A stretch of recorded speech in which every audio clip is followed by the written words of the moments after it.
Hi everyone, thanks for joining. I'm very sorry for the delay and just give me a second to toggle on any live streaming services and then we'll be good to start. We have Vinija with us today. So Vinija recently switched her job and she is at Google now and I think you're a staff engineer at Google now, right? Yeah, yeah. So amazing expert voices we have with us today. And thanks for joining us, Vinija. This is thanks for your time. A lot of effort and a lot of energy and time goes into preparing all the content and bringing these webinars to all of you. So thanks, Vinija, for putting in the time and energy. We really appreciate it here at SingleStore. And for everyone that has joined us live, we hope that you have a great experience. This webinar is it's about MySQL and how to scale without basically the gist of it would be about cutting the cost. I hope I'm correct, right? Yeah, yeah, so yeah, absolutely.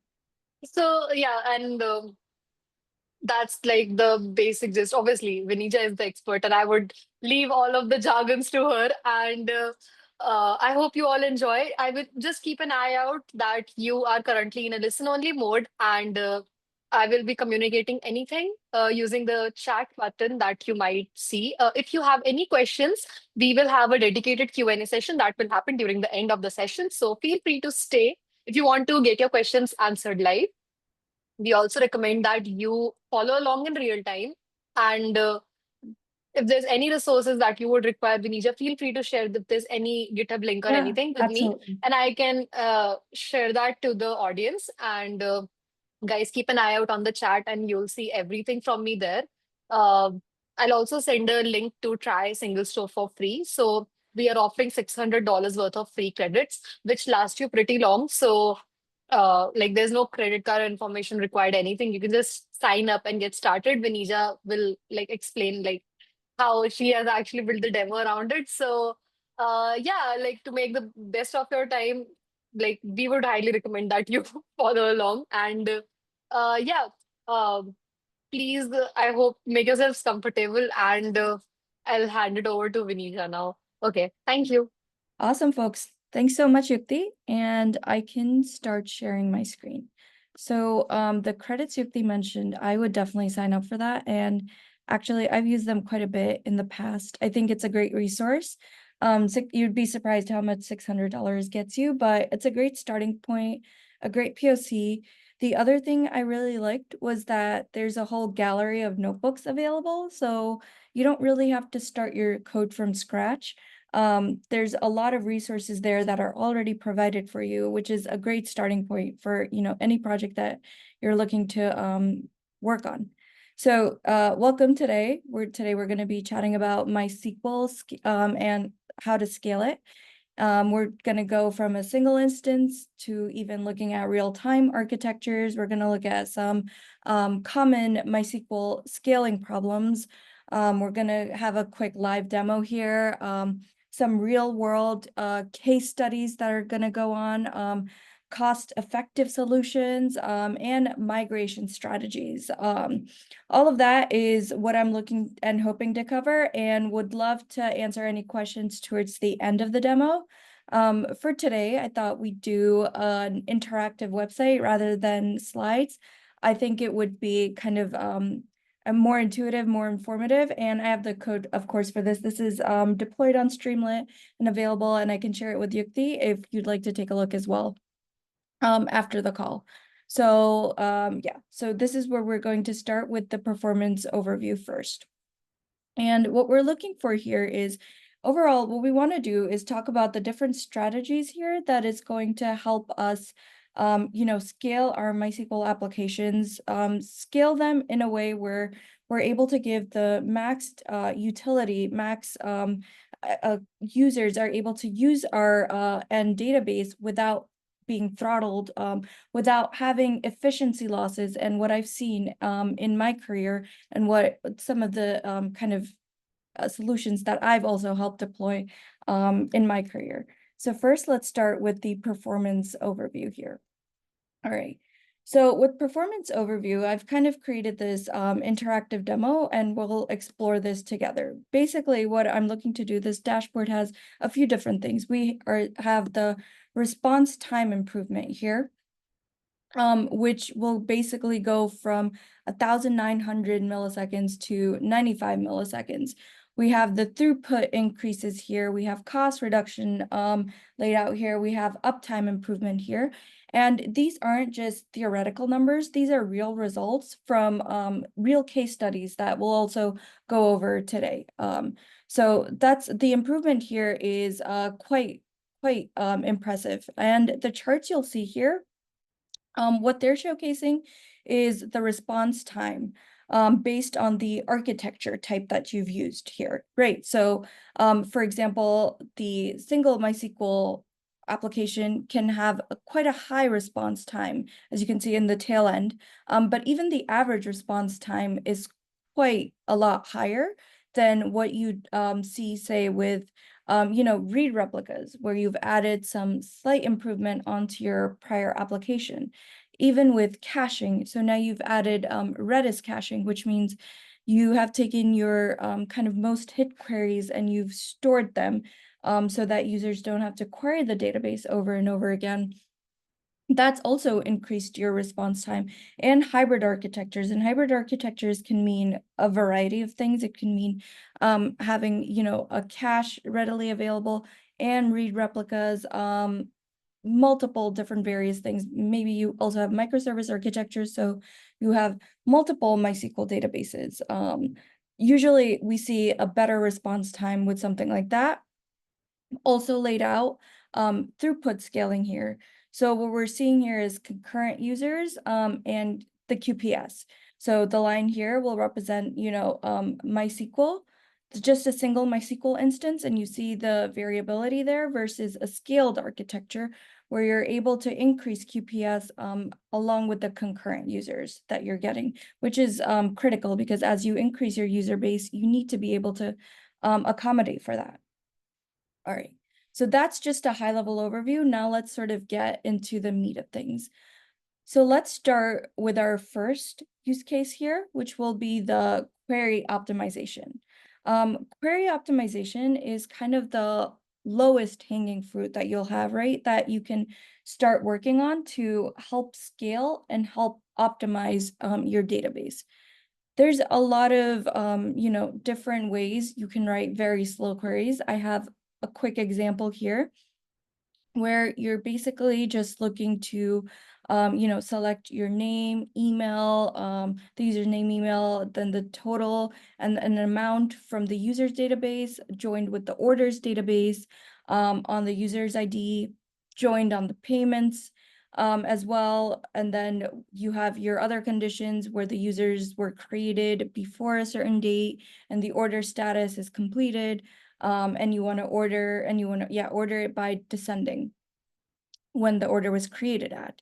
So at a first glance, this seems, very simple, logical, but there's a few issues here, and these few issues will cause it to actually slow down. First of all, there's no proper indexes here, right? So you need to have indexes done on your on the few columns that you're going to kind of hit the most here. You have very complex joins without optimizations, and you're actually looking at doing the full table scans.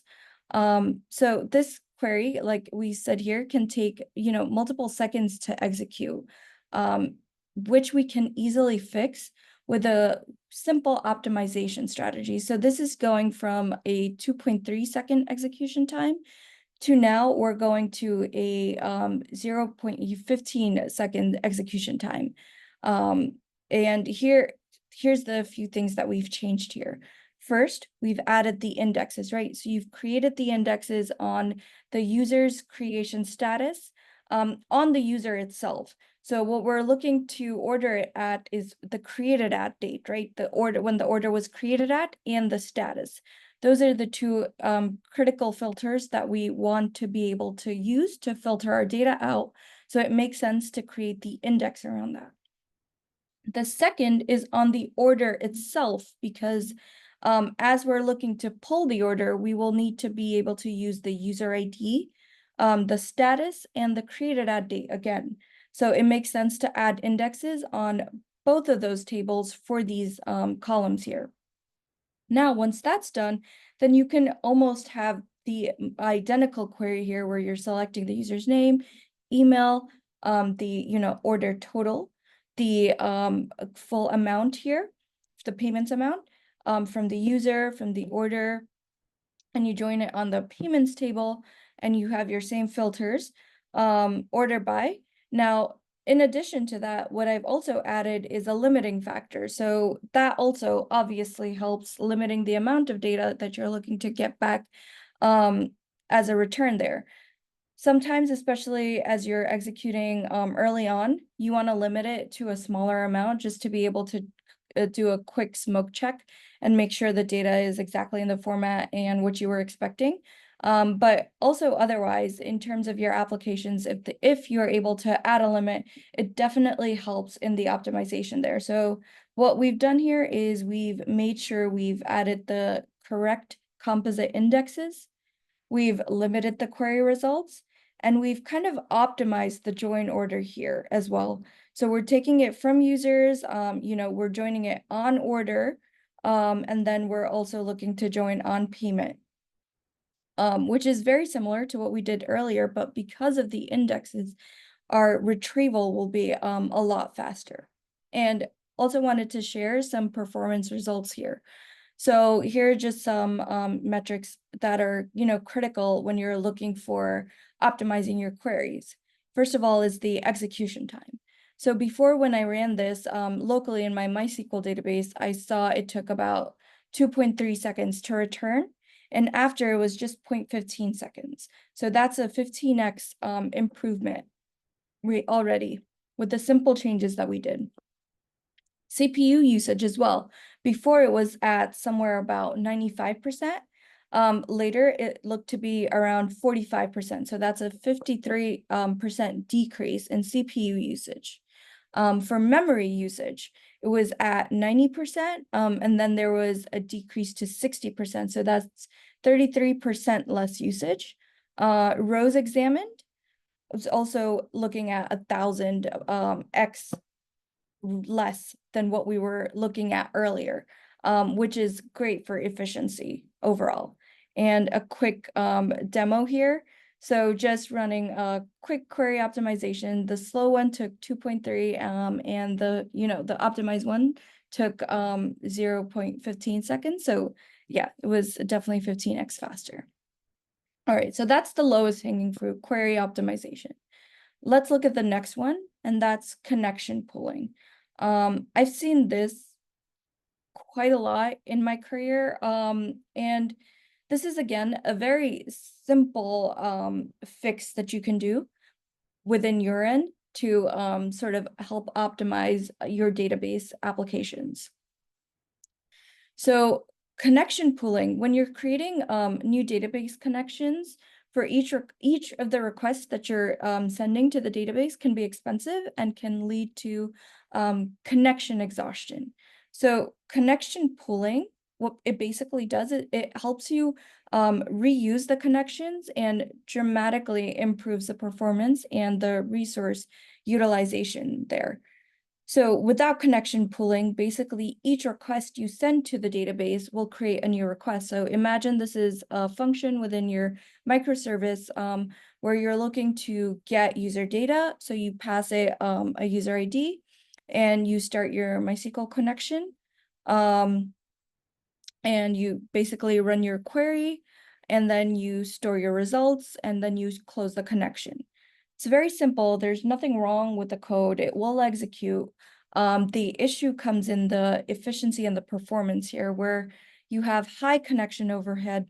The connection pool will be exhausted, and there will be resource waste. Now, with connection pooling, what you can do is basically reuse your connections from the pool itself. So here are the two libraries that you should know for that, and that's both are in SQL Alchemy. Basically, there's Create Engine and QPool. And what you'll do with the engine is you'll, like before, you'll create your engine, you'll kind of specify your pool class, which is your queue pool. You can specify your pool size here, your max overflow, your pre-ping, any of these criteria that fit best for your use case. And now, once you've defined your engine, now what you can do is, instead of opening the connection, you can just call the engine and ask it to connect for you. And what it'll do is basically then you'll be able to store your results for your specific query, and then just sort of return those results there. So now, in this case, what you're doing is you're letting SQL Alchemy manage the connection reuse. So you, at a bare minimum, have a better resource utilization and kind of automatic connection management as well. And just some charts to show you performance comparisons, where the green one is the connection pooling, and the red is the direct connections. You could see total execution time is quite higher, especially as you increase the number of threads, which naturally makes sense here. Whereas for connection pooling, even as you're increasing, the minimal execution time is not increasing as dramatically as it would without connection pooling. And a quick look at a demo here as well. So say you have number of queries at 100 and number of threads at 10. So let's look at what connection pooling would help us in terms of execution here. Great. So what it would look like in terms of direct connections, it would take a second here. Pooled connections would take 20 seconds here, and improvements would be 5x as compared to the baseline, which is no connection pooling at all. And once you have the code for this and you'd like to just deploy it and run it locally, basically what you can do is you can modify these fields and say, what if I have too many queries and a smaller number of threads? Or what if I have, less number of queries and a lot of threads? What would that look like? What would those metrics look like? And basically it would help give you an overview. And this is great for you to visualize for your applications and your needs specifically, just kind of as a guiding light here. Yeah, great. So that was connection pooling. Now let's jump over to caching. Caching is a very great way to kind of help optimize all of your applications very quickly, specifically for data that is queried very often.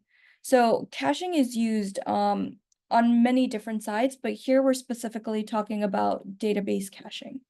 So, okay, so what would you do without caching? Basically, any data that is, frequently accessed it can cause repeated database queries, and it can create an unnecessary load.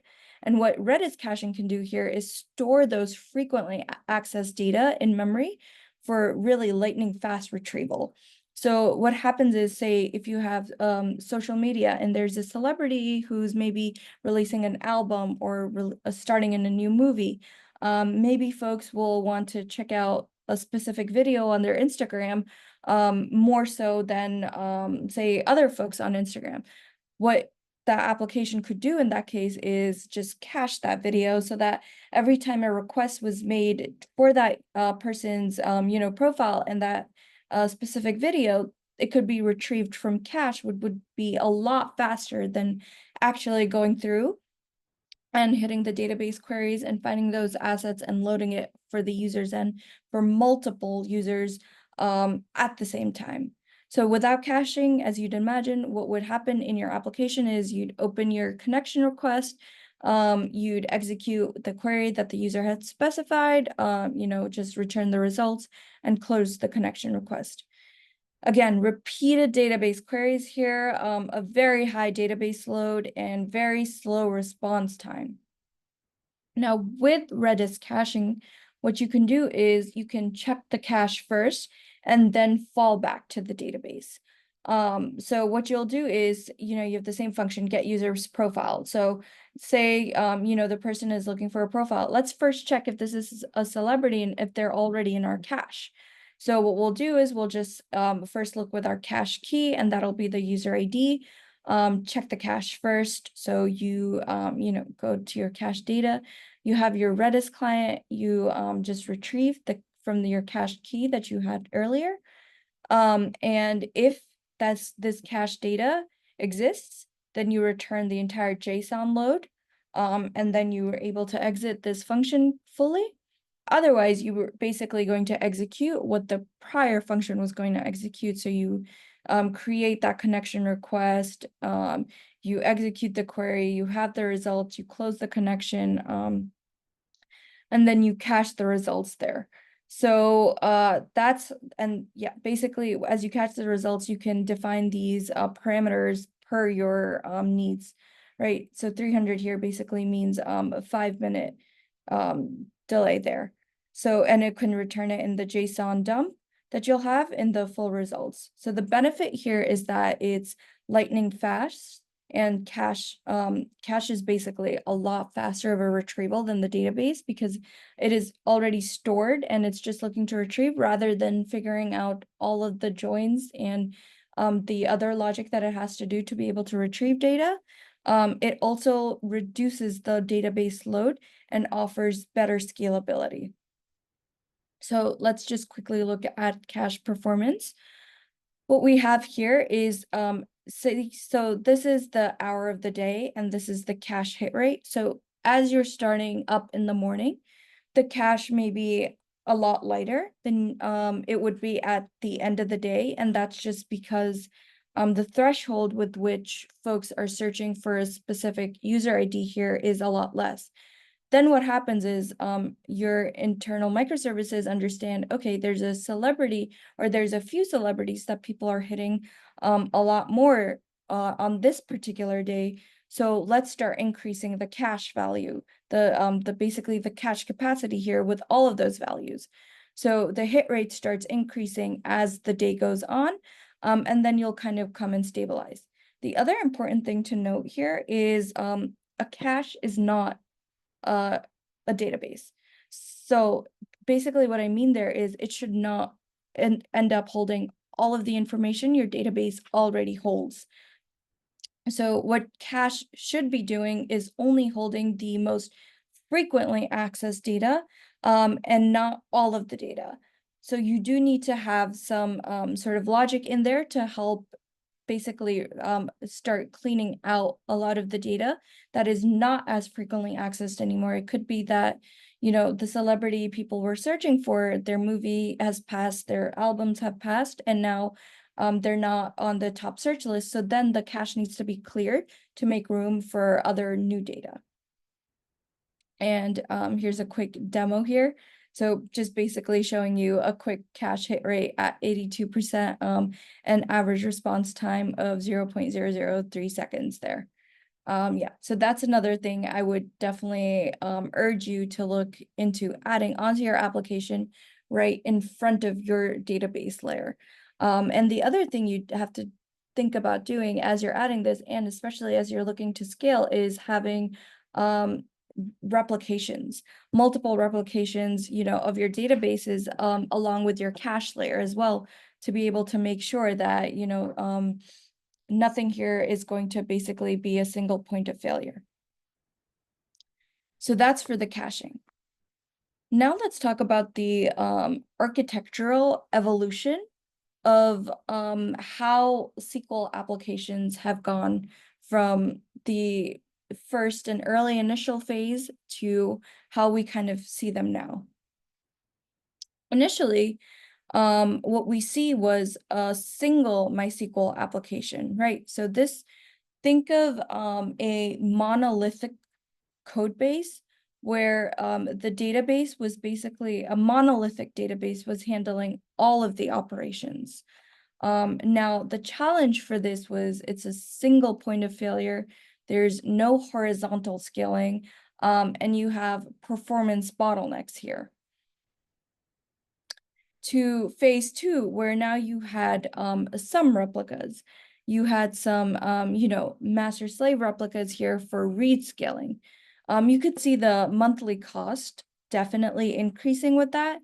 but also the performance increasing with that in terms of QPS. This was still not the most optimized solution. There were still challenges. There was replication lag, there was write bottleneck, there was complex failover still happening here. To now adding that caching layer that we just chatted about.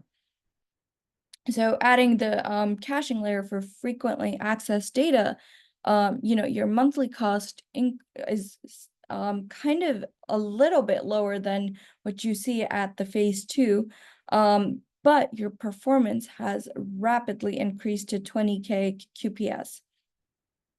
There are still challenges. It is not the fit-all solution here. You still have to do cache invalidation, like I mentioned, which is basically making sure that your cache stays up to date and it doesn't become a replica of your database. You need to make sure that you're doing memory management, and you need to make sure that you have data consistency. So basically what that means is, say, if in the cache you're storing the user ID for a celebrity as XYZ, but the celebrity actually went and changed their username or handle or something to ABC, you need to make sure you have data consistency also within the caching layer, because otherwise the data will become stale and what it's looking to pull out is no longer relevant or correct.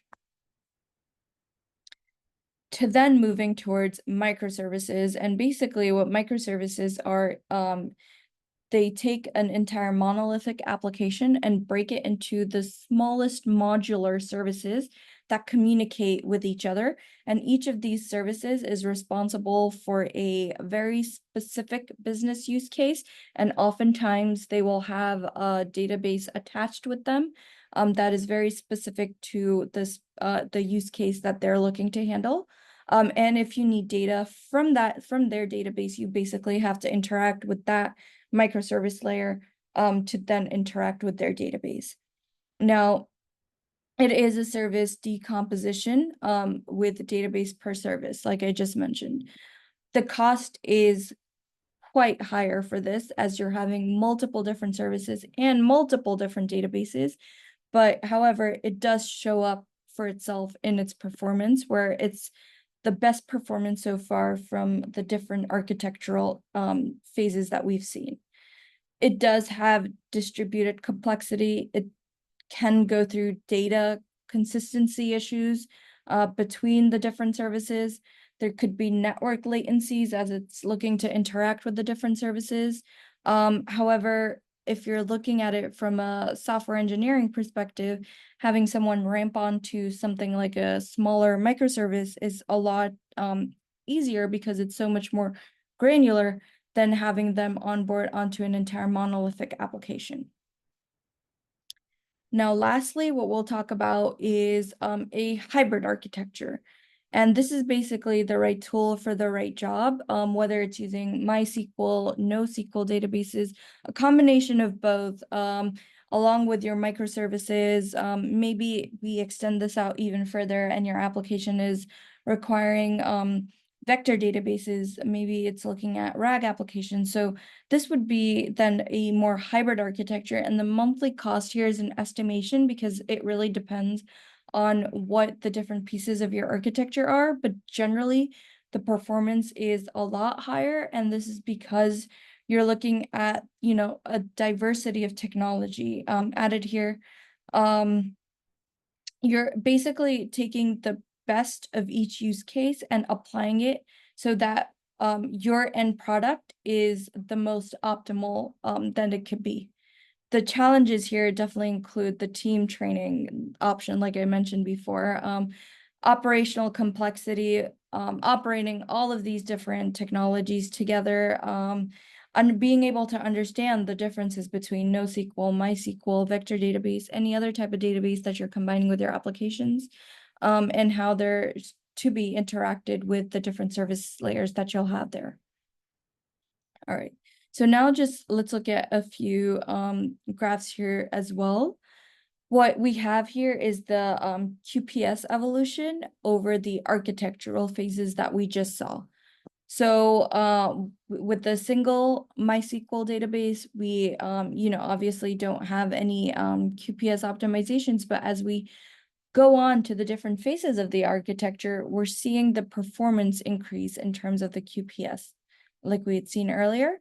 And then the cost evolution, on the contrary, is very similar, where as the performance increases, our cost also definitely increases. This one, the hybrid architecture cost, really depends on what different toolings you have. So it could go higher than microservice, could go lower.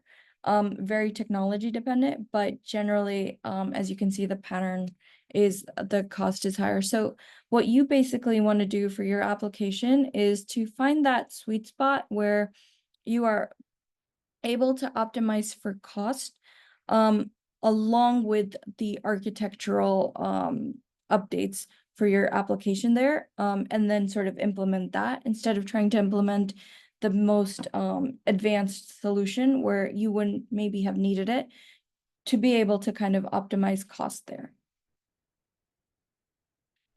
All right, now let's dig in further into the cost analysis piece here. All right, so investments versus returns here, right? So scaling MySQL basically requires a lot of upfront investments, but the returns are substantial. So we can let's over here, we'll do a few ROI, return on investment comparisons by scenario. So what you'll have is, so let's say you start off with this very small application. The small application will likely have a smaller percentage of return than, say, a medium or a larger or even an enterprise scale application, just because of the size of it. However, let's also look at the cost breakdown of each of these different things. So the smaller application obviously will have a smaller cost at the end, but then this is looking at the optimized cost and the overall saving, the performance gain, and the ROI. So as expected, obviously a larger enterprise scale applications will have a higher return on investment, but they will also have a higher cost upfront to be able to set up the system. I created a quick calculator here for you to be able to see and do just some back of the napkin math to be able to understand what your upfront cost and what your ROI could look like here. What I have it set for default is 10,000 for current monthly cost, 50,000 for implementation cost. And what that looks like for us is, in terms of performance improvement, I set it up to 10x performance improvement, and cost reduction, I'm looking for 40%. So that's looking at our monthly saving at 4K, annual saving at 48K. Our return on investment is low, but our payback period is about a year, which is not too bad, especially for an application that is looking to start off. What you can do is you can sort of play around with performance improvements. You can play around with the cost reduction that you're looking to do.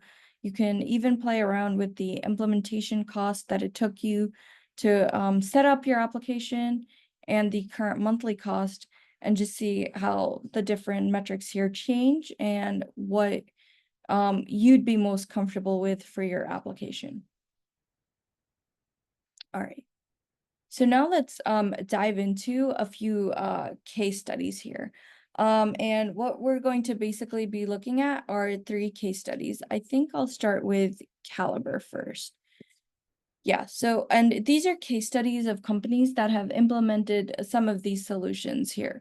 So what Caliber is it's a leading fitness technology company that's providing comprehensive workout tracking. It's providing nutrition planning, social fitness features as well. And the platform basically serves over 2 million active users worldwide, with real-time workout data streaming from various fitness devices. So the key metrics they're looking at here is scale, which is 2 million plus active users worldwide. Challenge, it needs to be real time, workout tracking, and social features. So the solution they took was a hybrid architecture with MySQL, InfluxDB, and Redis cache. And their results have basically been performance was 100x faster in terms of QPS, engagement increased 40%, and their overall app rating was, I think, 4.8 out of 5. So those were some great results that they had on their end there, and they basically, their issues were query performance. So their queries had slow aggregation over time ranges. They had storage costs. So basically it was getting expensive to store time series data, since what they're looking for is fitness tracking data, which has to be time series. It has to be tracked on a certain cadence to be able to show improvement for the end user. Data retention was also becoming an issue to manage the data lifecycle for the users. Analytics, which is a key part of their platforms, was an issue because it was poor performance for fitness analytics there. So these were a lot of concerns that they were looking at before they came in to try to find these solutions here. And basically the kind of the integration and the high-level architecture they came up with was they had the MySQL database holding the metadata for the users, the workout, the challenges, and the social data. The influx database, which was the time series database here, which was holding the workouts, the metrics, the heart rate, the calories, and then the Redis caching, which is, again, just, storing the leaderboards, which will be accessed frequently, any real-time updates that were going on, any notifications, any updates, any offers going on that they needed to be able to retrieve and notify the user frequently for that. I actually have a nice architecture diagram for this that lives within the case study section of the GitHub repo. I'd say feel free to take a look at that. And I think that can give you a better sense of how they actually designed their application there. So that was for Caliber Fitness. The next one that we'll look at will be for CurrencyCloud Financial Services. So what CurrencyCloud is it's a leading financial technology company, and it's providing cross-border payment solutions for businesses and individuals. The company processes over 50 billion in transactions annually across 35 plus currencies. So they're working at quite a large scale. So they're looking at 1 million plus transactions daily, real-time currency conversations with, say, sub 50 millisecond latency, solution read replicas, Redis caching, event-driven architectures. Performance is 15x improvement, cost is 60% reduction, and latency is 15 milliseconds at average here.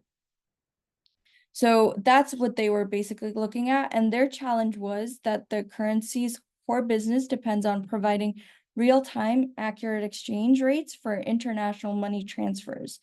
So the platform basically needs to be able to handle any high-frequency updates, exchange rates for every second that is going on, global scale. They have a very global scale, right? As we're looking at the exchange rate could be with multiple different currencies very globally. So that is definitely something that needs to be real time.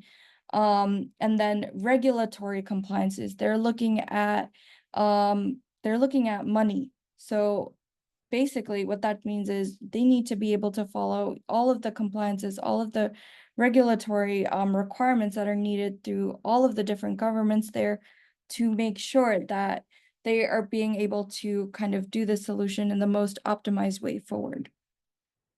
And they also had cost pressure. So database costs were growing 300% year over year, which was an issue too. So this is why they needed to come in and sort of help change out their architecture. And what they were, so these were the few issues. The solution architecture that they actually did, and again, this architecture is also available in my GitHub, is they had a few phases of architectural changes that they did.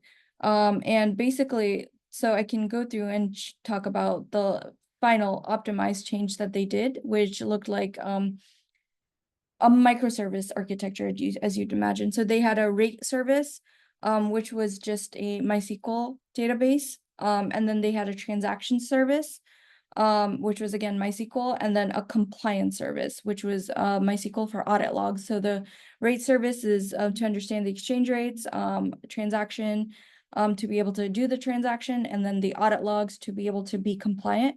And this was all kind of behind an API gateway to be able to do a lot of the authentication there itself before having the user kind of come on board onto their platform and do the currency exchange there.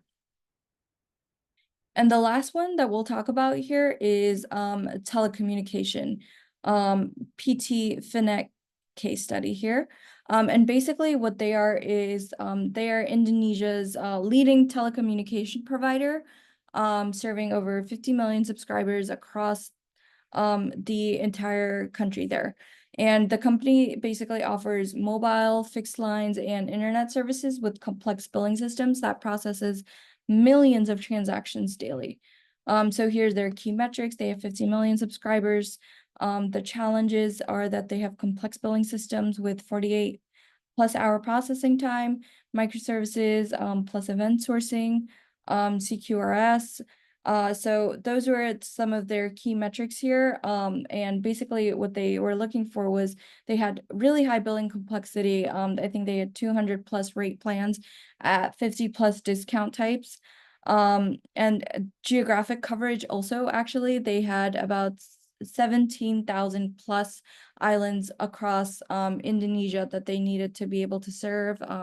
Daily transactions were very high. I think it said about 10 million plus billing events were happening. So some of their challenges were complex billing logic, multiple rate plans, discounts, multiple promotions that they needed to handle, real-time processing, immediate billing for prepaid services, regulatory compliances again, and they needed to run at a massive scale. And just looking at their architecture also, they also have a microservice architecture, very similar to what we saw earlier, where their architecture looks to have multiple MySQL databases there, one for subscribers, one for billing, and one for payments. And each of these services, databases lives within a service, and the service is responsible for the communication with this database. And this basically lives behind an event bus, like you can think of Apache Kafka, that's ingesting requests and able to redirect them to the correct service there. And what we can see is the performance has improved for all three case studies here. For the fitness app, we see 100x faster queries, 40% increase engagement, a 4.8 rating on the App Store. For the telecommunications, we see 12x faster billing, 99% accuracy, processing time 4 hours. And for the financial services, we see 15x improvement, 60% reduction in cost, and latency is at 15 milliseconds average, which is great, which is a near real-time threshold, which is perfectly great in terms of performance. And just kind of to showcase this in a visual sense, so in terms of performance improvement, Caliber, the fitness app, saw the most improvement here, especially with their hybrid architecture and their time series data here, whereas the others used a microservices and read replicas plus Redis caching event-driven architecture. And you can see their performance improvements kind of comes at a lower than where the hybrid architecture itself. In terms of cost reduction, we can see all of them basically having great cost reductions overall. So what that says to me is it's very use case dependent which architecture you choose, but whichever you choose, it does seem like you will have a great cost reduction for your application than just using a single MySQL database with none of the optimization strategies that we discussed earlier. And now, lastly, I have a quick interactive demo just kind of showcasing all of the different things we talked about today. And basically what this is it's like a kind of an implementation of what you can do as an hands-on experience. So let's look at the performance simulation first. So the performance simulation for a single MySQL database application, there's the response time, the QPS, the load. Now let's switch it out to say having a hybrid architecture, right? Way better response time, better QPS, better load. You can also change the load and then see how it will work, and that will be your performance simulation. I would urge you to play around with this and figure out what your load looks like and what your best response time could look like based on which architecture type you choose here. And then we have the cost calculator as well. So, you can put in your current users, your annual growth rate, and you can calculate the cost there. So it can recommend that the approach for you is maybe a microservice and your monthly cost is this much and your ROI is that much. So then you can decrease your monthly cost and then figure out, and it's going to recommend the same thing as earlier. I'd urge you to again play around with this. And then I made a kind of build your ideal architecture layer here, where let's start with the default setting, which is read replicas. You'll have table partitioning, a cache layer, obviously load balancer monitoring, and you can set your cache TTL in minutes here as well, and it will generate an architecture for you. Your architecture, it'll say is this, and basically it'll help state what your QPS is going to be here too. So that's basically the overall that I had to share for MySQL. I would again go back and say the best thing to do here is to try within SingleStore's environment itself, make you sign up and make use of the free credits that you get. You can do so much more than just play around with MySQL databases. You can make AI applications, and we've made many before. There's quite a few links to webinars before too, where we've done that. So feel free to take a look at that, and happy to take any questions that you may have. Over back to you, Yukti. All right. So that was an amazing demo. Thanks for putting this together. It's actually very different from what you Yeah. have like put together in the past. So it was very interesting to see. I'm actually very curious, like how are you presenting this? Like this is Yeah. your Chrome browser or like how Yeah, is yeah, this? yeah. So this is an application. I'm running it locally in my IDE, and I'm just deployed it with Streamlit. We've used Versal in the past as well, and it's just running on my local host. Awesome. Okay. Yeah. So yeah, this is something that I've never seen before, like especially on our webinars. So yeah, that was interesting. So folks, we are officially open for the Q&A. If there's any questions, please, this is the time to ask them right now. If there's like if you can't ask them right now, if you join late, we will be sending the recording, and you can always follow up on my email. You can DM me on LinkedIn. You can also talk to Vinija, I guess. So, yeah, if there's no questions, Vinija, I think we can close up early then. Okay, perfect. Sounds great. And yeah, feel free to connect on LinkedIn if you have any further questions, but thanks everyone. Yeah, so thanks everyone for joining, and we have amazing webinars that are going to be coming up in the future. So next week we have another webinar, I think on 30th. So I yeah, like I think you can go to our events page and check that out. And like please feel free to sign up, and if there's any feedback, any questions related to today's session, please feel free to email me at team@singlestore.com. Obviously you will get a email with the entire session's recording, and if there's any resources, Vinija, if you can share the GitHub repo with me, if Absolutely. you're okay to make it public, Yeah, I'll be sharing it public. with everyone, and there will be a link to sign up, and like it will entirely guide you to how to get started and everything. So yeah, you'll have like your little toolkit. So yeah, thanks everyone for joining, and have a great rest of the day. Take care, everyone. Bye-bye. Bye.